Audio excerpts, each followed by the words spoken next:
Ini serius Anda mau ngelaporin ke polisi. Jadi begini ya teman-teman, Bung Toel itu kan baru-baru ini lapor ke polisi karena ngerasa jadi korban doxing dan perundungan. Dia bilang keluarganya itu sampai kena dampaknya. Halo teman-teman, Assalamualaikum. Dimanapun teman-teman berada, semoga dalam keadaan sehat dan dipermudah segala urusannya. Seperti biasa teman-teman, channel ini menginformasikan berita terbaru tentang Timnas Indonesia yang banyak diperbincangkan, terutama di kalangan penggemar Timnas Indonesia. Dan semoga juga menjadi tambahan informasi bagi teman-teman semua tentang Timnas Indonesia. Jadi sebelum lanjut menonton teman-teman, dibantu like dan subscribe kalau sudah, terima kasih. Dan ayo kita lihat informasi terbaru lengkapnya. Aku jadi korban, tapi kok malah sibuk nyerang orang yang udah nggak ada urusannya. Bung Toel, ini serius Anda mau ngelaporin ke polisi. Jadi begini ya teman-teman, Bung Toel itu kan baru-baru ini lapor ke polisi karena ngerasa jadi korban doxing dan perundungan. Dia bilang keluarganya itu sampai kena dampaknya. Data pribadi anak-anaknya disebar, dan banyak paket COD yang nggak jelas datang ke rumah. Tapi coba deh kita lihat lebih dalam ya teman-teman. Semua ini kan berawal dari kritikan dia ke Coach Sintayong kan. Yang masalahnya, kritikan Bung Toel ini ke STY nggak cuma soal sepak bola loh, tapi udah sering banget nyerempet ke masalah personal. STY juga udah nggak jadi pelatih timnas, tapi Bung Toel masih aja ngoceh, sampai bilang lebih cocok jadi penjual ayam, bukannya fokus bangun diskusi konstruktif tentang sepak bola Indonesia. Yang ada malah komentar STY ini terus dijadikan bahan buat nyerang. Kritik boleh, tapi kok nggak profesional, Bung. Lalu sekarang pas netizen balas ngegas, tiba-tiba dia malah playing victim. Bung Toel, kalau dari awal Anda ngomong dengan bijak tanpa bawa hal yang nggak perlu, mungkin nggak akan kayak gini kan? Apalagi sampai anak-anak ikut kena imbasnya. Bukannya cari solusi, malah tambah bikin gaduh. Kritikan itu kan harusnya berimbang, membangun, bukan bikin keributan. Dan kalau Anda nggak siap terima balasan dari kritikan Anda, mungkin lebih fokus cari cara membantu sepak bola kita buat maju ke depannya, daripada malah terus-terusan ngomongin orang yang udah move on gitu loh. Bukankah itu lebih bermanfaat teman-teman? Menurut kalian gimana? Share pendapat, drop komen ya. Apa benda ni weh? Coach Sintayong, here we go to Brunei Darussalam. Buset dah guys, ini seriusan cuy. Ini seriusan guys, Coach Sintayong akan segera menjadi pelatih Brunei Darussalam cuy. Buset dah, ini seriusan. Wah gila, secepat itu kah guys? Secepat itu kamu move cuy. Buset dah nih guys ya, diberitakan oleh TV1 guys ya. Katanya guys, Sintayong resmi menjadi pelatih timnas Brunei Darussalam. Anak STY berharap ayahnya siap hadapi tantangan. Buset. Baru juga kemarin udah keluar coach, baru juga keluar kemarin udah, masa sih udah mau gitu ya menjadi pelatih baru lagi secepat itu pokoknya cuy. Tapi guys yang gue bingung kan adalah Coach Sintayong pun pernah memberikan statement kepada kita guys bahwa dirinya ya enggan gitu untuk menjadi pelatih di negara ASEAN cuy. Tapi saya tiba-tiba gitu ya menjadi timnas Brunei Darussalam cuy. Wah gila nih kayaknya guys ya. Kayaknya ini ada berita-berita yang kurang bagus gitu ya. Ini kayaknya berita hoax guys ya. Mau gimana lagi guys ya, TV1 ini emang beda cuy ya. Semoga aja guys ya, semoga aja Coach Sintayong ini tidak melatih di negara ASEAN gitu ya.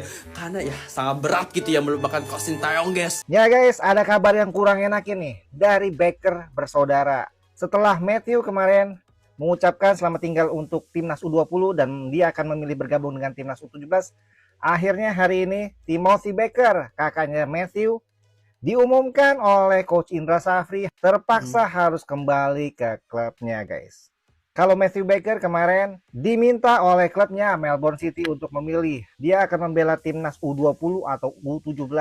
Akhirnya Coach Indra Safri setelah berdiskusi akhirnya memutuskan Matthew Baker lebih baik untuk membela timnas U17. Sedangkan Coach Indra Safri menilai Timothy Baker lebih baik berlatih di klubnya saja. Menurut kalian gimana guys? Apakah kalah bersaing? Apakah memang tidak sesuai dengan strategi yang diharapkan oleh Coach Indra Safri? Menurut kalian gimana? Komentarnya sikat. Dirtek PSSI kabarnya akan diumumkan baru bulan depan guys. Oke, Dirtek.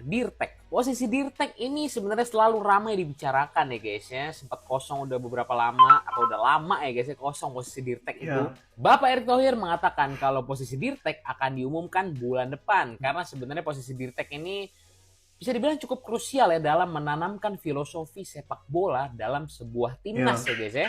Posisi Dirtek, Direktur Teknik PSSI ini pernah diisi oleh seorang Coach Indra Syafri dalam rentang tahun 2020 sampai 2023. Setelah itu ada nggak sih Dirtek PSSI? Gue nggak tahu jujur. Kalau yang tahu boleh komen ya guys ya.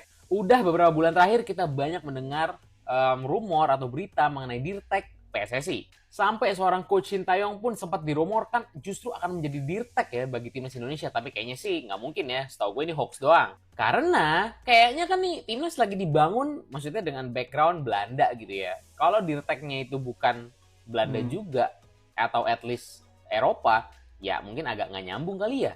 Karena kan setahu gua dan Pak Erik pun bilang kalau tugas Dirtek nantinya akan ya menanamkan filosofi sepak bola.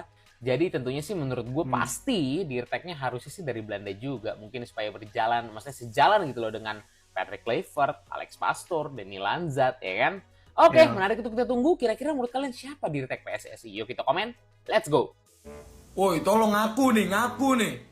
Siapa yang mendesak-desak Rizky Ridho untuk abroad? Nih bosnya Persija sampai minta netizen yang mendesak Rizky Ridho untuk abroad itu datang ke kantornya. Katanya saya lihat itu robot.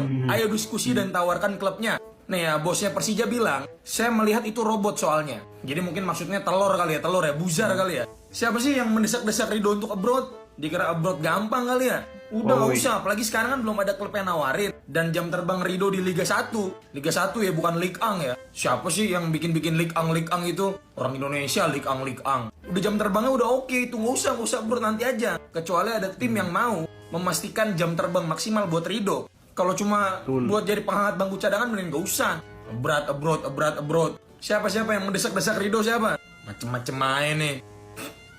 Kurang-kurangin. Biarkan Ridho berkembang secara natural aja. Emang kalau abroad udah pasti bagus apa? Kecuali kayak Abdul Qadir Kusanov tuh ke City, Ali Jasim ke Como, Liga top Eropa gitu. Kalau misalnya cuma Asia Tenggara mah nggak usah, ya nggak? Mending main di Liga 1, pasti dapat menit main kan? Nah ya boy, terima kasih, jangan lupa di follow untuk update mas selanjutnya. Bye. Jangan mendesak-desak Ridho boy. Jadi itulah teman-teman berita terbaru tentang Timnas Indonesia. Dan semoga menjadi tambahan informasi untuk teman-teman semua. Terutama untuk teman-teman yang suka mengikuti berita Timnas Indonesia. Jadi sampai di sini dulu videonya teman-teman. Kalau teman-teman suka dengan video ini, dibantu like dan subscribe. Dan tunggu berita terbaru Timnas lainnya. Assalamualaikum.